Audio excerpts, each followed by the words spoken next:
Happy Valentine's Day.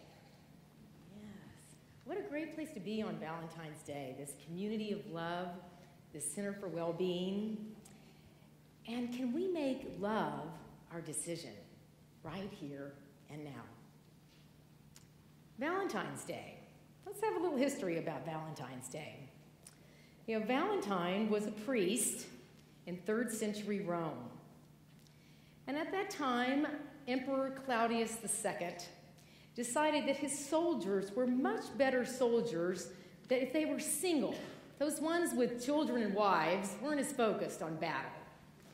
So he made a decree that all his soldiers should be unmarried, and he outlawed marriage. Well, Valentine realized the incredible outcry of that decree. He couldn't live with that, and he decided to perform marriages in secret for lovers. Well, when Claudius found out about what Valentine was doing, he sentenced him to death and sent him to prison. And while Valentine was in prison, he befriended the daughter of the jailer, and before his death, she was very kind to him. He sent her a handwritten note, and he signed it, "From your Valentine." Now, here we are in Kansas City. We owe a great debt of gratitude to Valentine, who created and gave Hallmark cards a reason for being. But Valentine's Day, here was a man that stood for love. You know, was willing to give his life for the principle of love. He knew that he was love. Valentine's Day has turned into an interesting holiday. It tends to be something that we think is about romance and relationships, and that's great. You know, we've gone from cards to flowers to chocolates to teddy bears. It goes on and on and on, and it's a wonderful holiday. But the holiday is about love that is not an outer experience, but an inner experience, a decision we make to be love.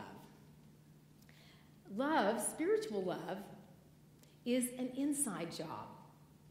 You know, romantic love is just a small part of the big picture of love. It's sort of the icing on the cake. And the cake is that love that you are, that love that's within you.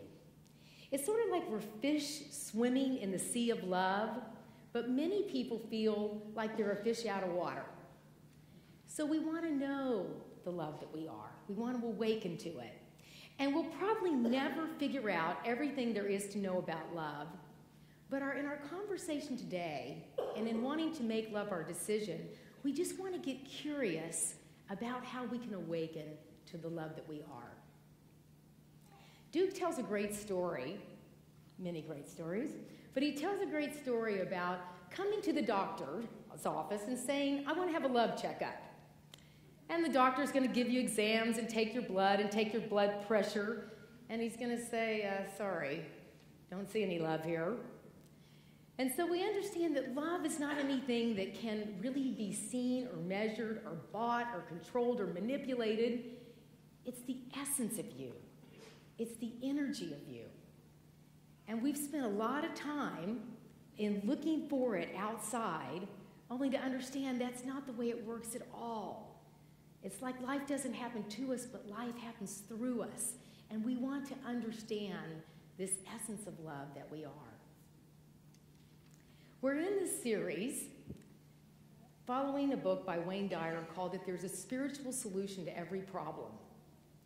A spiritual solution to every problem. And Wayne Dyer tells us in this book that the only problem he sees we have is a separation from God, a separation from this truth of the love that we are.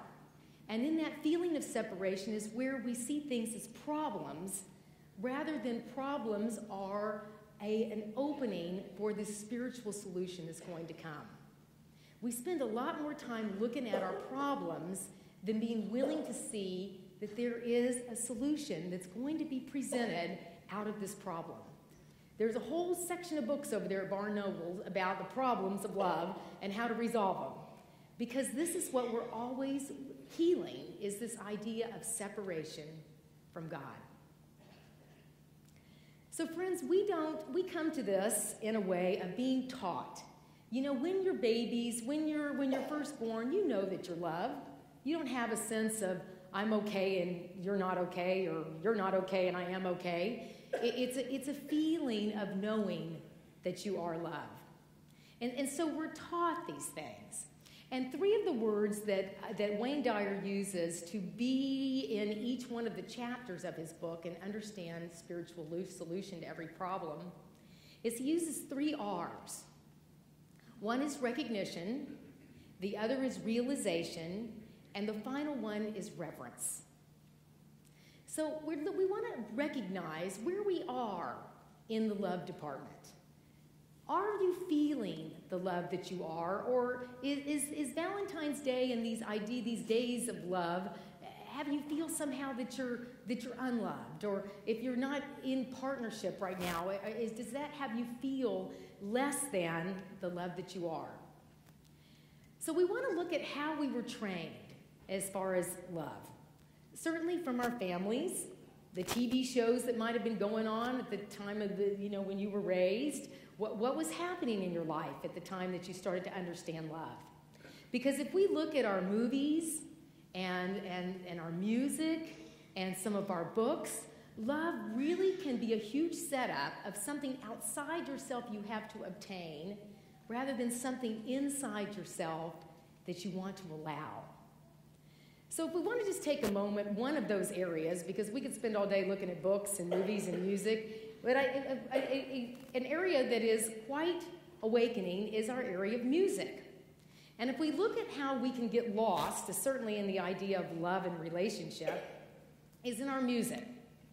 A good friend of mine, Greg Tamblin, is going to be our keynote speaker for Humor Sunday on April 18th. And Greg has a mission. His mission is he is saving the world from whiny victim love songs. That's his mission. Save the world from whiny victim love songs. And every year he has a contest. And the contest is the Codependent Top 10. And he asks people to send in song titles, lyrics from songs. And he has a contest every year. You can get on his website and you can join. And certainly the idea, this word that came up in the love department years ago was codependent. You know, I need to change for you to be happy. Or the other thing we try often is I need you to change for me to be happy. And have we noticed that never works? And that's why when we're in here understanding the love that we are, we want to bring love to our world. We want to bring love to our relationships rather than I need you to change for me to be happy. But let's look at this codependent top 10 because it's very interesting to see the things that we listen to. We may start singing because we like the melody, but what are these things saying? And of course, a really rich department of music is country music, all right? So one of the lyrics that Greg had in his codependent top 10 was, "You must not like me with a smile, because you haven't let me wear one for a while." Then there was that song that when I was growing up that said, "I can't live if living is without you." And Leanne Rimes wrote something just recently that said, "I can't breathe if living is without you." So you're not around, I can't breathe, no pressure. So we sort of have this setup of codependent experience in love, and we've really moved from this idea of unconditional love, which is what all of our teachers have taught us, to a sense of conditional love. And we want to get back to understanding unconditional love. And this is our piece of recognition, is looking at your life and looking at the places where you may feel love is conditional. And you may have set up conditional love in your relationships. Now, I will tell you, very few people were raised with unconditional love. You know, our parents weren't raised with unconditional love. So we're learning it. And I can tell you the best way to experience unconditional love is to get a pet.